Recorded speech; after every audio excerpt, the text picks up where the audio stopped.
Aloha, everybody. This is Michelle DeStefano with Maui Hypnosis Center, and we are doing an interview today with somebody very exciting. I'm conducting the interview from Maui, and today's date is January 8th, 2016. I'm not sure what date this is going to be published, but this is when the interview is taking place.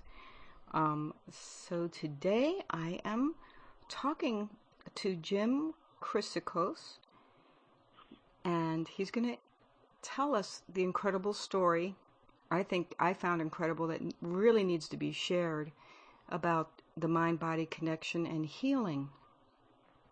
So, Jim, I was wondering if you could just set me straight. You tell me what year you were diagnosed with this cancer. Tell me to what degree you had the cancer, and then tell me what happened from then. I'm going to go into your history later, but just so people understand what we're talking about today. Okay. And welcome. In 1974, I was diagnosed with colon cancer. I was admitted to the hospital. They didn't know what I had at that moment. My symptoms were that I was extraordinarily weak. I could hardly stand upright. And I had lost half of the blood supply in my body. And so once after they had given me, blood infusions, they did a number of tests, including a colonoscopy, and they found a large tumor in my descending colon. When they went in to do the surgery, I agreed to surgery, and when they went in and they took out the tumor, they took out the whole descending colon, and they were able to reattach the rest of it so that I would be able to have bowel movements in a normal way.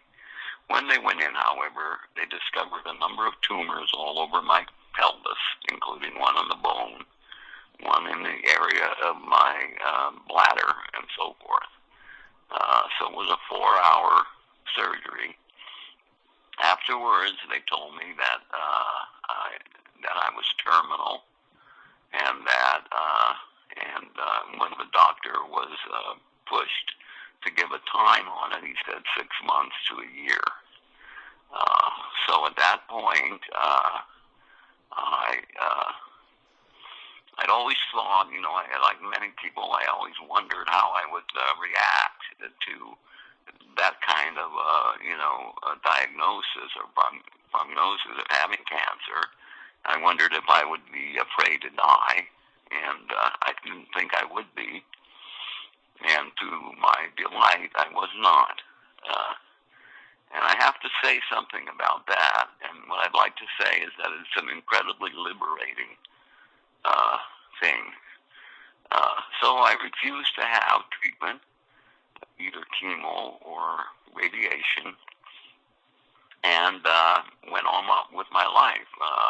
They sent me home, and I was put under, I was going to my family practitioner, and he was providing me with pain medication because there was pain. I realized that I was dying. I realized that I was very, very sick, and I could very well die in 6 months or a year. Anyway, I was under his care for a year, and he had moved from Percodan to these, fentanyl, these patches, that are supposed to be more powerful than morphine, whatever. And I was up to about 250 micrograms of that at one point. And at that point, after a year, I said to my doctor, Doc, do we know what's going on in there? And he said, oh, no. He said, so he sent me to an oncologist. She did a CAT scan, and she came back with it, and she said, well, you're cancer-free. However, it's too late to have any treatment, and that kind of confused me. So then I asked my family practitioner, what does that mean? And he said, oh, no. He said, you still have cancer. You still have these tumors in you. And I said, well, okay. And then after a little while, I realized that it was not my doctor. He's a practitioner. It's not his job to be doling out pain medication. So I transferred to hospice. And I was under their care. And under their care, every time that I had a breakthrough pain, they would up the ante. They would increase my drugs. And so at one point, I had reached 2,150 micrograms of pain medication. 750 of that was methadone, and 1,400 was OxyContin. Wow. And yes, and every time anytime I saw a new doctor, a couple of them said to me that they'd never met anybody that was on so many drugs, on so much, and I could feel it, but I was still functioning. I think a lot of that had to do with the fact that my wife, who had been showing signs of Alzheimer's, advancing signs of it, and when we had been together for 43 years, we were joined at the hip, the two of us, and when she learned that I was going to die and leave her, she began to really spiral down. And, the Alzheimer's started coming on really fast. And so I was taking care of her, and I wanted to do that. It made me happy to be able to do that. And I don't know if that had anything to do with it, but, at least I didn't have to think about myself. And so then after 4 years, she passed. And I was still around, and then the hospice dropped me because they wondered why I was still alive, actually. And they did a CAT scan, and then they did an MRI, and when they discovered that I was cancer-free, they released me. And so then I managed to get to a pain management guy, someone who would take me off the drugs. And he sent me to Stanford Hospital in Palo Alto, and they took me off the drugs. It was a pretty easy process. But at the end of that, after about 6 days, I wasn't showing I wasn't having any symptoms of withdrawal. And the doctor that was overseeing me said, because the doctor who had sent me down there didn't think I could get over that they would be able to take me off all of the drugs in that limited period of time, which would be a week to 10 days. But we're in 6 days. He said, "You're doing so well. Do you think, can we just fast track it?" And I said, "Sure." And so for 2 days they fast tracked it, and then a cardiologist appeared at my bedside and said, "You've had a heart attack." And that's when they sent me to, they put a stent in there, and after a couple of days they sent me back home, and so there I was, and I was now cancer-free, and, the rest is history. I'm still here. I'm now, this is 11 years later. I'm 81 years old. I'm still alive. Sometimes I wonder why, and sometimes I wish the boss would hurry up and get it over with, but generally I'm okay. Okay, so that's the history of my disease. Okay. So when by the time, between the time you were diagnosed with the cancer and the time that you got off of your pain medications, how many years was that? That was 4 years, about 4.5 years. It was just about the time that my wife died, just before she died, that I was sent down there and they took me off the drugs. And so, that was about 4 years in total. So, in fact, in a certain way, I don't know when the cancer actually really did disappear. I'm assuming it was close to that time, because they kept upping my drugs. But then at a point when you're on that many drugs, you don't know what the hell's going on. You don't even feel your body practically, So, I was amazed how well I was functioning. Although I had come to the point where when I was at home alone, I was falling a lot. I must have fallen about 200 times over a period of time. Every day I'd fall 2 or 3 times and hit the floor, and fortunately, I never broke anything, So that was the process. And the other side of it was that when I got the cancer, I wasn't afraid of dying. And I wanted to be grateful for my life. I was grateful for my life because I've lived a very beautiful, wonderful life. And that's the attitude I wanted to have. And actually, in a way, I wanted to even be grateful for dying, because I don't consider dying some kind of punishment or some kind of anything like that. To me, dying is simply a portal from one state of existence to another. It's just going through a door, and it doesn't take very long to do it. Anyway, that's the way I look at it. I did meditate during the time. I've been in a meditational school for 40 years almost, and had done a lot of work with the mind. Also with various meditations, connecting the body, the mind, and using the mind. That's a lot of work, and it's almost like you automatically go to the mind. I mean, this meditational school was working on liberation through the mind, and not through faith or anything like that, but through the mind. And so I was very well trained in using my mind in very many ways. Anytime I feel anything like I'm getting sick or something, I'll just say no, and it's not going to happen, and it doesn't happen for some reason. Now, is that why it doesn't happen? I don't know. I mean, I really don't know I don't have any proof of anything. But I would meditate with a figure who stood he's a synthetic figure that we use in this school that I was involved with, and he stands for no fear of death or the process of dying, and that's who I worked with for about 5 minutes a day. I wasn't, at that point, I wasn't doing a lot of meditation. I was too busy taking care of my wife and getting about the business of that, and so I would work with that, and I would work with something that we call the central channel, which, we believe is the way we will exit the body, this channel that goes through our body and comes out the top of our head. Okay, anyway, I would work with that. I also was a practitioner of martial arts, especially something called Xing Yi. It means mind form, and you use your mind. You use your mind to direct the energy in your body.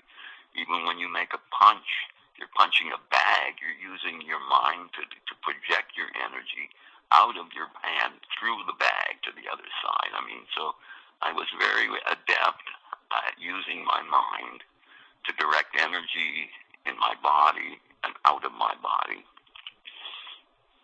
Okay? Mm-hmm. Yes. I am wondering, when you were diagnosed with the cancer, did the doctors have any idea how long you had the cancer? They did not, but I think I had it for a while. My wife and I didn't go to doctors. We were into organic stuff, and actually, in our older years, when we hit 50 and so forth, if anything was out of whack, we were using acupuncture, and we had a close friend of ours who was an acupuncturist in Marin County, and we would go to him, and I didn't go so much because I never got sick much. My wife would have problems, and she'd go in to see him, and at that time, I was getting older, and my practice wasn't as good. I'm a rolfer, so I use energy in working on human bodies. So I didn't go because he wasn't charging it. My practice wasn't doing very well, so we couldn't really afford to pay for him. But he was an old friend, and he would do it pro bono, and so I didn't want to bug him too much. But I was having problems with my bowel movements, and what was happening was that they weren't coming out as a regular, whatever you call it, poop. It was coming out in particles. And when I went to my acupuncturist, he knew what it was because he said, I have it too. I don't remember what he called it. He said, but there's no cure for it. He said he had it too. It's some kind of a bowel, problem. And when he would give me the acupuncture, for about 2 weeks, I would have normal bowel movements. So I'm thinking that for those, when that was happening, that there was something growing in the bowel, looking back, that was interfering with the bowel movements. That's why they were coming out that way. I just think that. I don't know that. So that was for a number of years before we got to the point where I was diagnosed with cancer. So I think, and they do call, when I got the bowel cancer, they told me they called it the silent killer. They said because by the time you find out about it, it's too late. And so, now I think that's why they are encouraging people now to do colonoscopies, earlier, not to wait and to do them when you're in your 40s and so forth and so on. But at the time, it wasn't a big thing, and that's what they said. If you have bowel cancer, anything down there, it's the silent killer. Is what they referred to it as, and so I was just another casualty of that, I guess. And so, when we talk about the mind-body connection, I know that sometimes things just happen. Sometimes there's no reason that you can say, why something happened. But if you think back on your life, maybe 10 years before you were diagnosed or something, 10 or 5 years maybe, could you point to anything in your life that maybe you felt out of place or stressed in any way that could have affected your body in that manner? There was a time, prior to this happening, I was talking about, getting into my 50s, we were into our 60s, okay? And at that point, my practice was, 5 or 6 people a week. And we couldn't have lived off it, but now my wife and I were both on our Social Security. But there were times when it was, we were doing okay, but it wasn't a good financial situation. And then we made a very stupid move.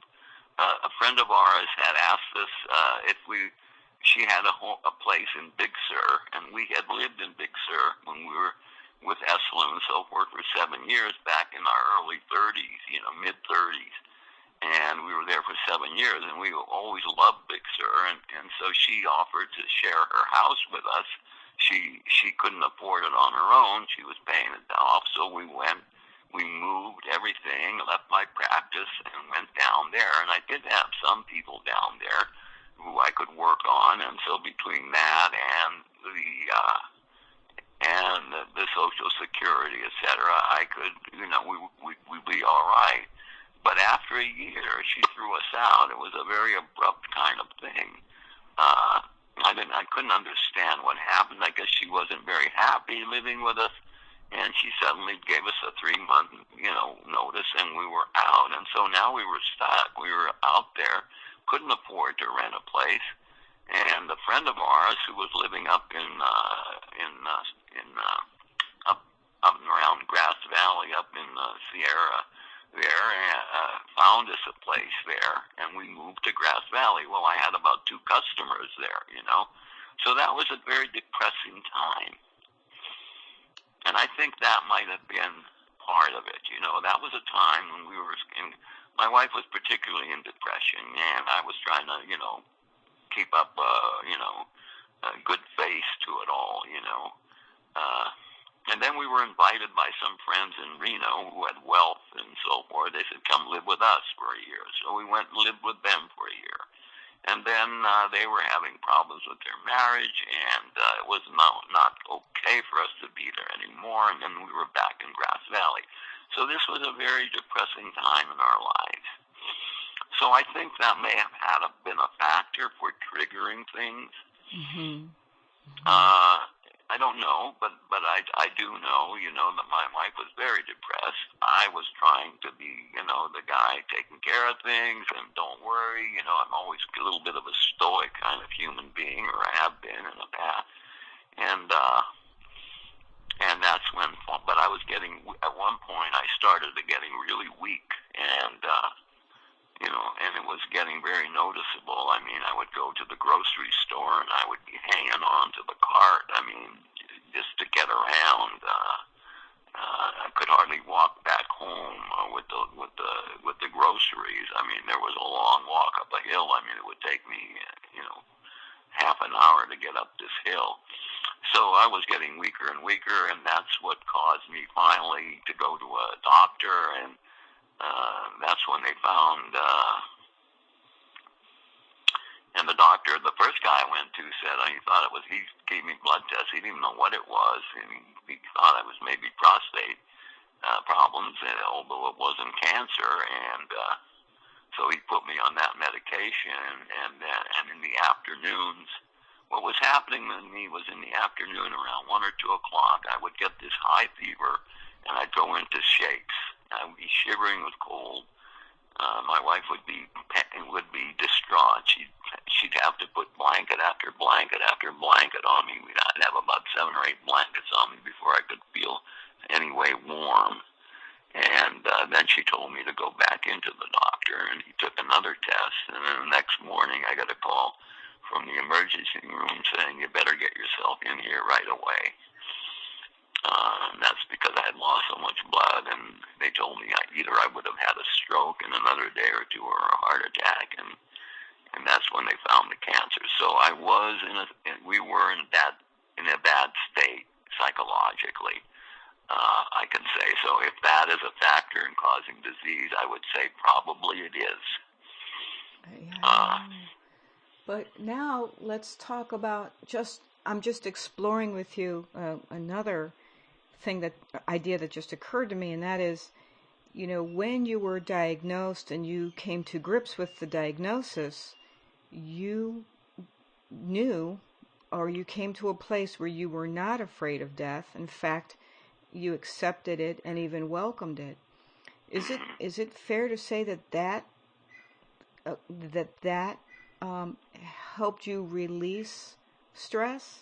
I do believe so. I said it was a very liberating thing. I did know I was sick. I didn't want to deny that, I mean, when they see tumors there, I can't say they don't exist there.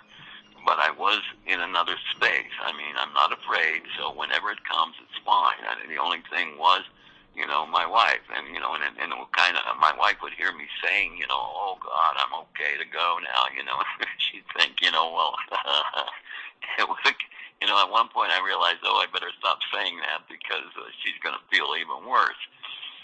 So, anyway, that's the way it was. There were a lot of times in my life where I saw the power of the mind. I remember I did say to you at one point early on when I was first rolling and we were first doing our meditational work and having some experiences, and I'd be working on people, and I would see these lights, these green lights, flickering lights going down my hand.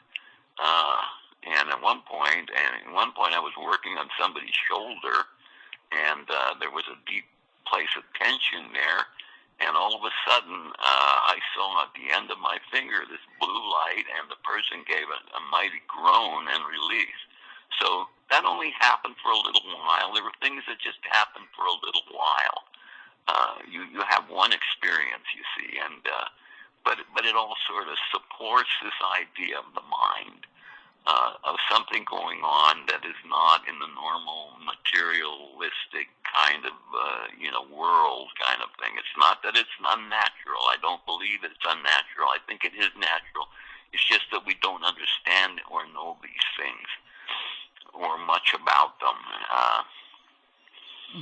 I was, at one point when we were at Esalen doing a lot of stuff, we were doing a lot of Gestalt therapy and that sort of thing. That was also another time in our lives where that our lives were mightily changed because we were starting to look at our own selves. And Fritz Perls, who developed the Gestalt therapy, he'd say you write your own script in life, and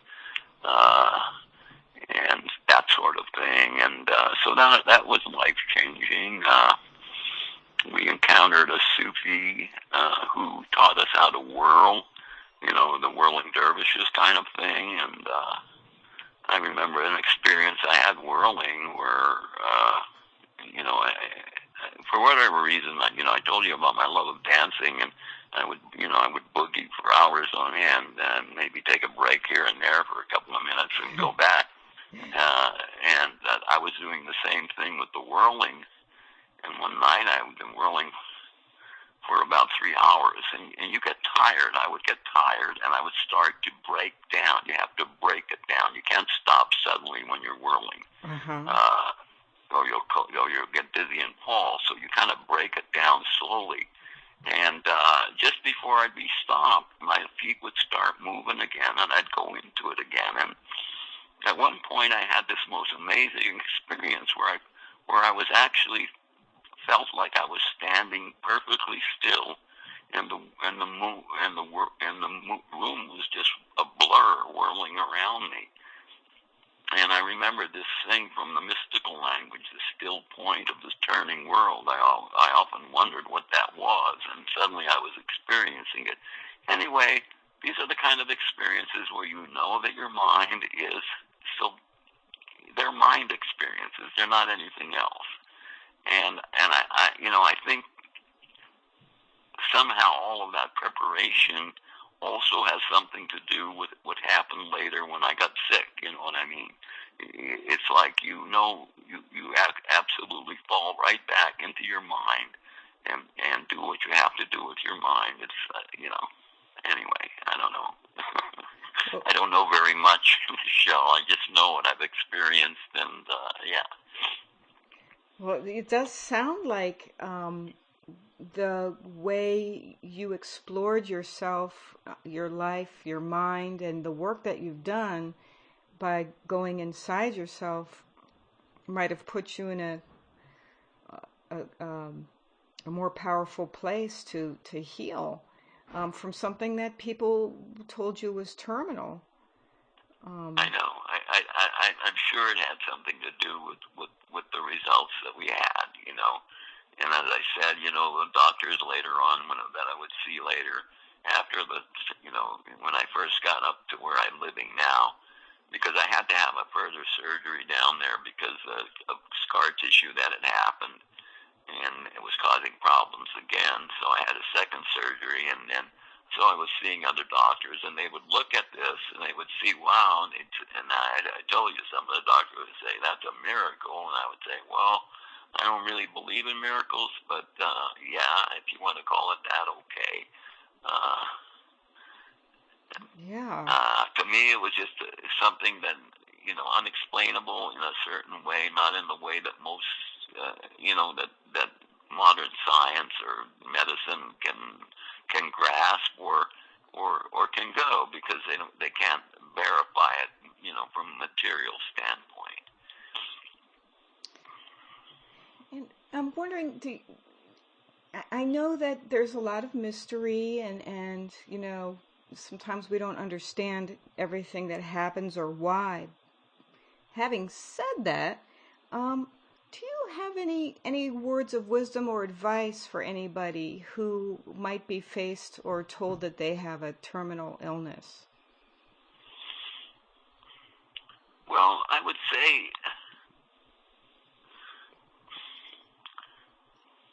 say, I would tell them to work to try to understand that it is not.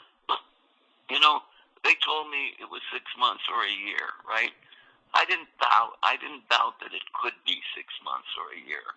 But one thing I didn't accept was that time limit. Okay. Yes, it could be, and I wouldn't be surprised if it was, but I don't really accept it because I don't believe that any human being knows when you're going to leave this earth. Okay, nobody can tell you that. And that was, for me, so I kind of brushed that away. I'll die when, and I'm looking at it this way, when the boss calls me. However, I don't know how people feel about that. There's their idea of God or whatever that is. I don't know what God is, but I do believe that there is something, God, one, and that is the source of all, and that runs everything. So for me, when the call comes, I go, and so no doctor can tell me that. And that was one thing that I would suggest to them. Don't buy into it. There are other ways. There are other methods or ways you can go. I don't know. Go to try everything else. Try acupuncture. Try whatever you can try, and try not to be afraid. Try to make your peace with life. Try to make your peace with the life you've had. Now, I would imagine if you're a young person, that's harder to do. But for me, I was 70 years old at the time, and I'd already lived a wonderful life. I mean, if somebody had told me when I was 20 years old that that I would live this life, I would never have believed that. I could never have imagined it. At 20, I thought I was a flop.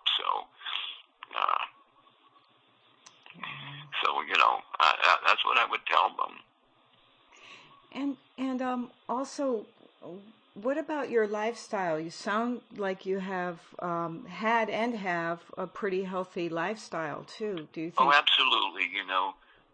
We very early got into the one bad habit I had and have is I smoked tobacco. All right. And when I was young, I was always I was basically an intellectual, but I also was, as a kid, very athletic too, except I was little and I couldn't get on any teams. But I smoked, and I thought, and sometimes I would think of doing exercise, and so forth, because now I'm just an intellectual sitting around reading books. And I would think, well, gosh, it's not going to do any good, Jim. You're a smoker, and it'll just cancel out any good you're doing. And then there was one moment where I realized, look, I can still do exercises. I can do all these other good things, even if I'm smoking cigarettes. And so that changed my life. And so, when we were at Esalen, we studied yoga. We practiced yoga for a while. I saw Tai Chi being done. I said, I want to learn that. And eventually, in a couple of years, I learned Tai Chi. And I practiced Tai Chi faithfully. And my wife and I did together. One of the most delightful things about our marriage was that we each day, and after we got into the Eureka calisthenics, each day my wife and I would get up in the morning and do our calisthenics, and somewhere during the day we would do our round of Tai Chi together, and the both of us it was just so beautiful for the both of us moving in harmony together, and you're not thinking about anything, so it permeates the rest of your life in a way. And we also were, ate good. My background is Mediterranean, and so we ate Mediterranean diet. I mean, salads and vegetables, and not a lot of meat, but meat, anything. I don't deny, and I'm not a purist either. Mm-hmm. If you want to eat a big ice cream sundae, eat it and enjoy it. So that was also part of it. We weren't like fanatics about it, but we did live a healthy life, yes. Wow. And all the work that we were doing was also part of that healthy life, yeah. And back to what the doctors were telling you about. You have 6 months. They said 6 months to a year to live. I'm a hypnotist, and we hypnotists say that a lot of times doctors hypnotize their patients, by telling them, this is your fate, and because of the white coat syndrome and the fact that in our culture doctors know everything, people get hypnotized into believing that outcome for themselves. Well, I do think I do think that's a factor. It wasn't with me. Before the doctors told me, I had just had my surgery, and I was in my hospital bed, and my best friend had come up from Los Angeles to be with me and my wife, and also my wife's son from a previous marriage was there, and they talked to the doctor, and they asked him how long has he got, and to the surgeon's credit, he said, I don't like to do that. I don't like to tell people that. And they said, look, but he would want to know. Jim would want to know this. And that was correct, too. So when I got to see him, so when I got to see him, I asked him. And he told me then, okay. So I asked for it. And because I want to know. I always want to know what the deal is. So in my case, I wouldn't be hypnotized into it. By the way, I'm a very unhypnotizable person. I'm very much resistant to it. I've been in the presence of master hypnotists, and when everybody else has fallen asleep, I'm still. There's some part of me, even as I'm going into it, I just snap out of it. I just won't be hypnotized. Now, maybe I would agree to it at some point, but I never have been hypnotized. Yes, you definitely have to agree to it, otherwise it's not going to happen. That's for sure. That's right. Yeah. I want to know a little bit about your background. I mean, you were a rolfer. How did you get involved with that, and what was that like for you? Well, as a young man growing up, my idea was I wanted to be a doctor, right? So I did all the right stuff. I was, kind of top of my class, straight A, and so forth and so on. My parents were able to send me to college, but I never worked out for me in college. Somehow I was never quite in sync in college. For the first part of it, I just overworked. I thought, oh my God, I'm in college now, and I'm in pre-med, and I took, 26, credits, and I was studying from 3 in the afternoon to 3 in the morning, and then I was falling asleep in my classes. So I got into a lot of trouble in college, one way or the other. And finally, I got kind of disillusioned with college. So my dream of being a doctor just sort of evaporated, and then I didn't know what I was going to do in life. So I wound up in San Francisco with some friends, and we were living there. And I was working for the post office, and that's when I met my wife. She came down, and we got together, and right away, and we were, in love. We moved in together, and both of us had been, okay. In the middle of my college career, I got, at one point, I just felt guilty. I felt my parents are working so hard, and they're paying for this, and I'm not doing it. So I volunteered for the draft. There was a draft then. This is in 1954 and 53, and the Korean War is on, and I just volunteered for the draft. I said, okay, I'll go in the Army, and when I come out, I'll have the GI Bill, and if I want to go back to school, my parents will be somewhat relieved. So I got shipped to Japan, and I spent a year and a half in Japan working for, the commanding general and all that kind of stuff. Well, I met a friend there. We became fast friends, and when we got back to the States, he was from Detroit, I was in Pennsylvania, but we were in touch with each other. At one point, we were both disillusioned with college. We called each other, and said, let's get it. He said, come on, and we got in the car, and we drove west. And we ended up in Big Sur, California, this beautiful, beautiful country. And we fell in love with it. We had some money, and we ended up at a place called Hot Springs. It's a place on the cliffs with hot springs, and we were there. We worked there, and so forth. And then I realized, okay, the only thing I can do here is either work in one of these restaurants here or be gardening, and I realized that wasn't for me. So I went back home. He went back to Detroit, and he was going back to Big Sur, and when he was in Detroit, he met the woman who was going to be my wife. Oh. And she was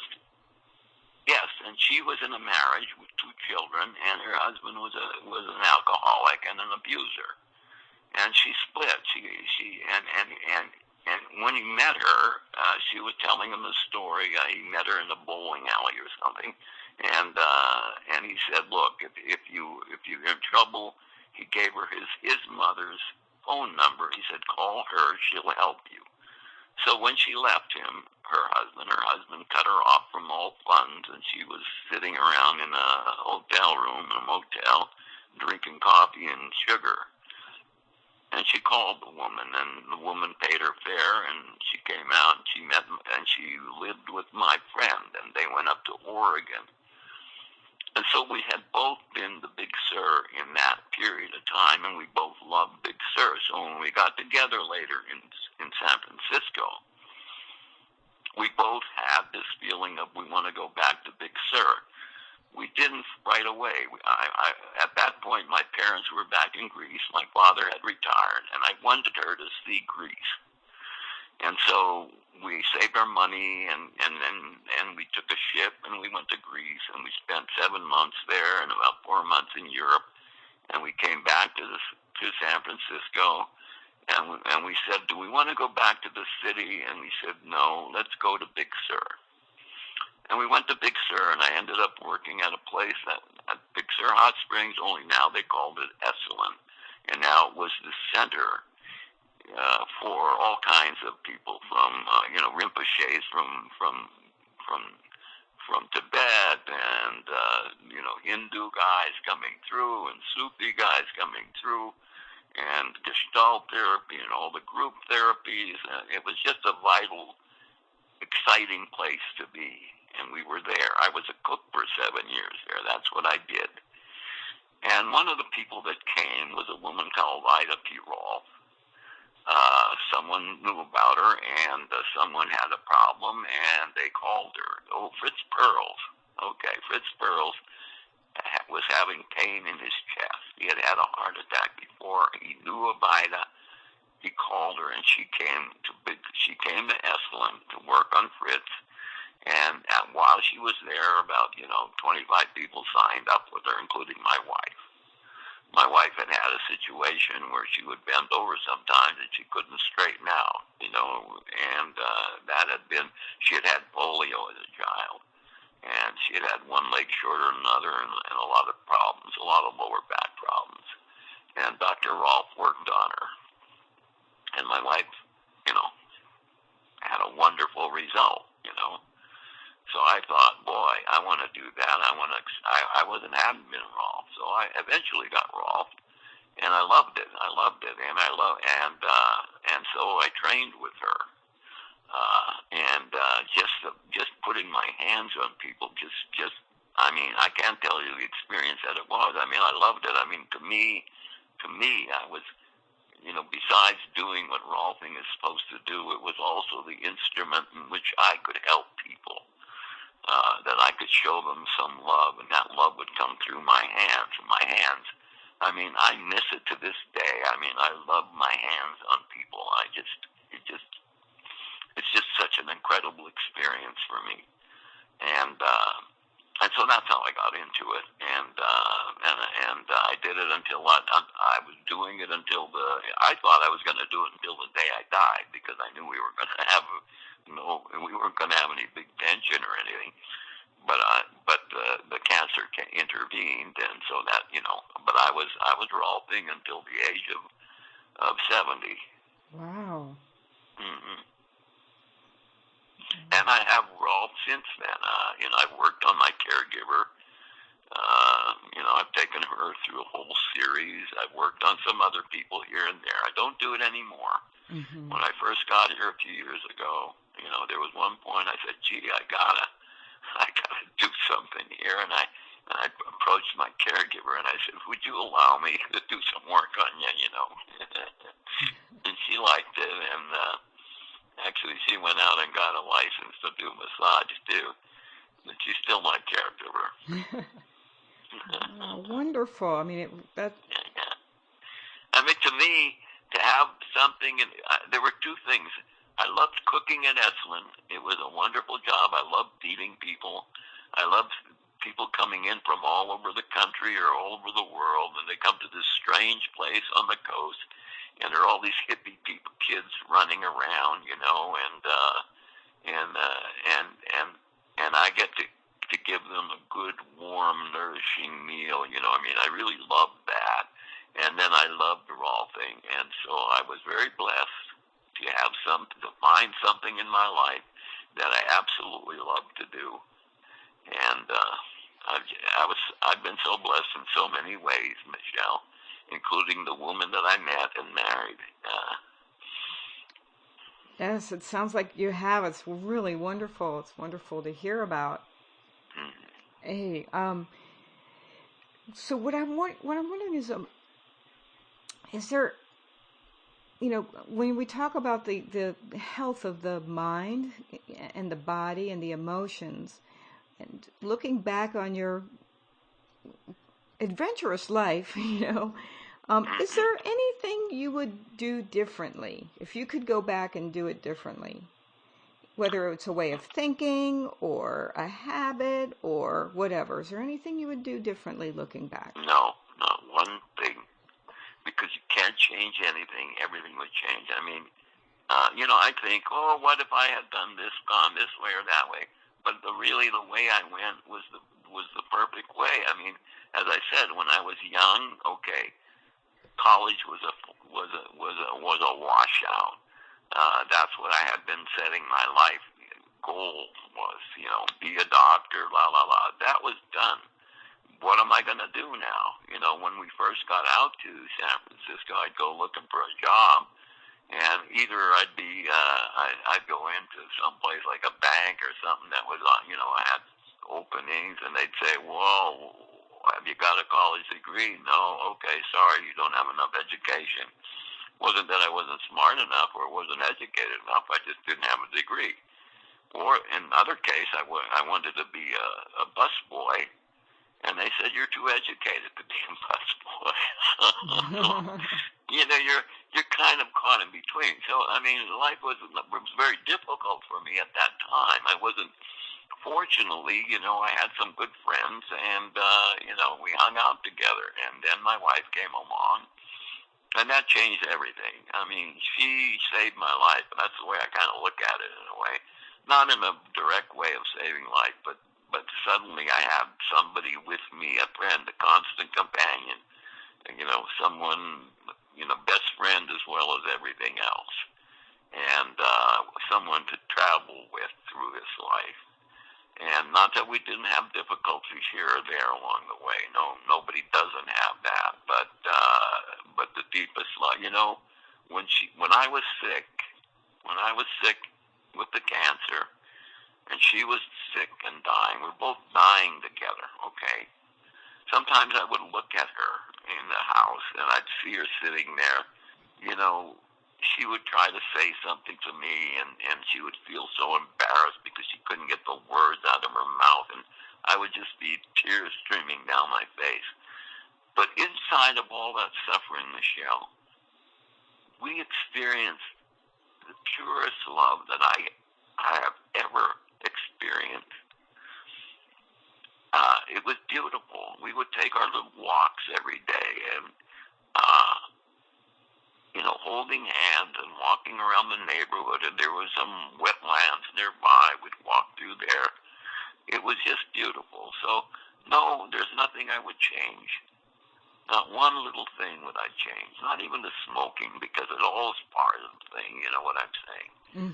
whatever it was, it's part of my life, and it didn't stop me really from realizing anything I wanted to realize. It didn't stop me from dancing 3 or 4 hours straight. Wow, wow. It does sound like a beautiful blessing. I mean, to be able to share your life. Dear. Yeah. It was, dear, and it still is in a way. It still is. You know, I have to say that. I mean, there are times when I feel, come on, boss, come on.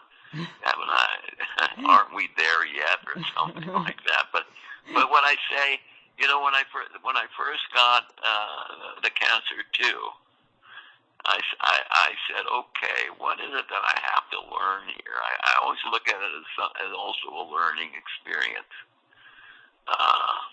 So I learned a lot having cancer. You know, I learned a lot about people who have cancer, and I spent a lot of time in hospitals, and I saw all the suffering of human beings there, and I was with them. I was, you know what I'm saying? I was connected with them in a different way. You know, before I would hear about friends or somebody who had cancer, or I'd say, oh yeah, and I might feel some sympathy or empathy or something. But now I was with them. I was there. Mm-hmm. I was one of them, and that was a very beautiful learning experience. I don't know. I mean, I guess I'm a little weird, but that's the way it is. Oh, I don't think it's weird at all.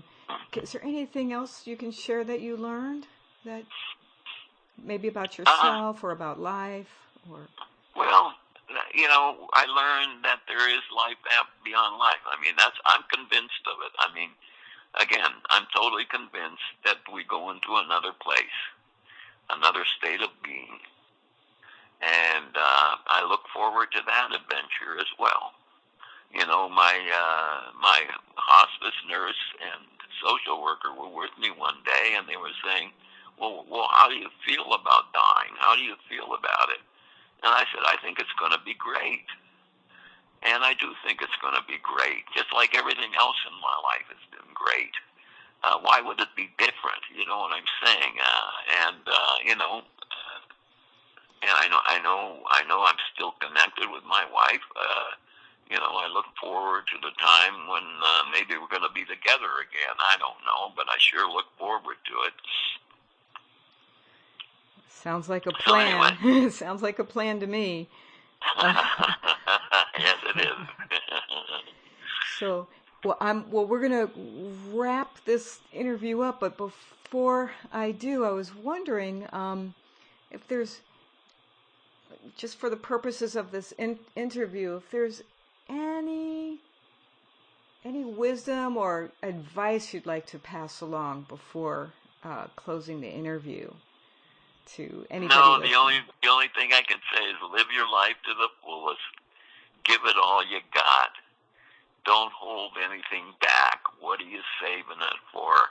Live it out to the fullest. Don't be afraid. Well, I like that. And I also love the dancing, too. It helps a lot. Well, I really had a good time with you here. Do I know your website? Can I get to it? Or it's MauiHypnosisCenter.com. It's all one word. Okay, MauiHypnosisCenter.com. Yes, but don't hang up yet. I just want to say thank you very much for your time. And I do have one more question for you. One more. Okay. I feel like Columbo. Wait a minute. There's one more thing. My question is, so what are you doing for fun now? What is it that you like to do now? Well, right now there's not much. I know what to do with fun. I mean, you know, for a while I was still dancing and still doing my exercises. I've been doing them up till about a year or so ago. But in the last year, a lot has changed, and I still dance once in a while, but it's not regularly.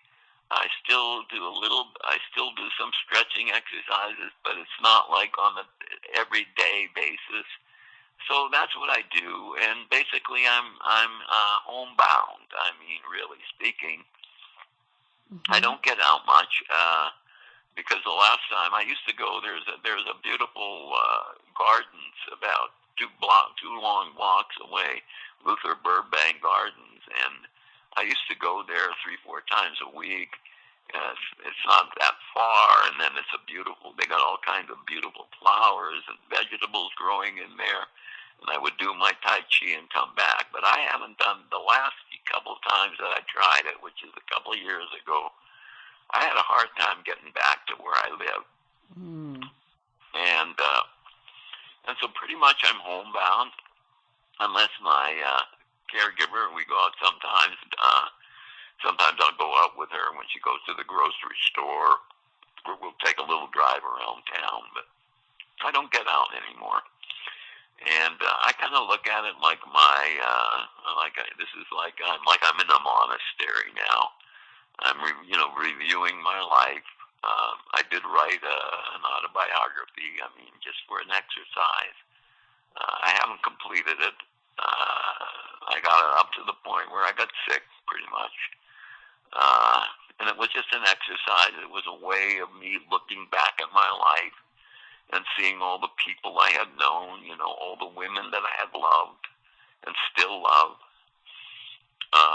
and other people that I love, and seeing sometimes things from a different perspective. Sometimes I break out laughing and I think, oh God, he was right, that person was right, and I was wrong, blah, blah, blah, you know what I mean?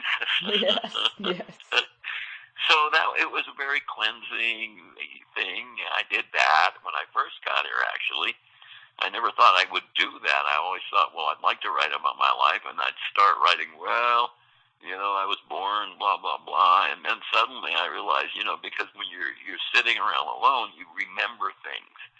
And I thought, well, I'll just write these things down as they come to me, whatever the experiences are in my life. And so that's how it began, and then I did that, and I'm still reflecting on my life, and I kind of enjoy it. I mean, I'm here.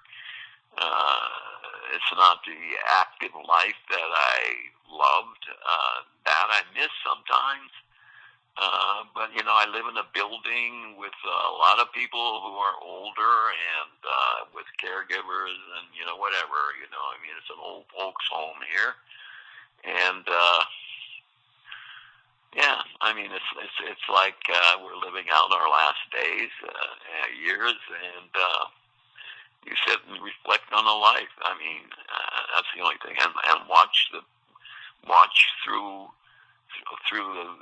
the television and the computer, watch the passing parade of humanity and all the experiences, all the things that are going on. Sometimes I have you get a different view of it all. You get a different take on it all when you get older sometimes. I guess that's wisdom, but whatever it is, it's okay, yeah. Well, I really want to thank you for taking the time, Jim, to be with us and to give us your insight and tell us your story. And I know, for me, I find it inspiring, and I know other people are too. So I really appreciate this opportunity. Well, I thank you for the opportunity, and I hope people do get something from it. Life is beautiful. And, and you know that, and your work is beautiful too. I know that as well. So, maybe we'll talk again sometime. Well, I hope so. And I hope to maybe read your memoirs, read your book. Maybe you'll get it published. Okay, man. I don't think it's going to be published. Anyway. Well, at least we got a good piece of it here today. Yes, we did. Okay, Michelle. Okay. Aloha. Thank you so much. Aloha, darling. Yes. Okay. I'll be in touch. Okay. Bye-bye. Bye-bye.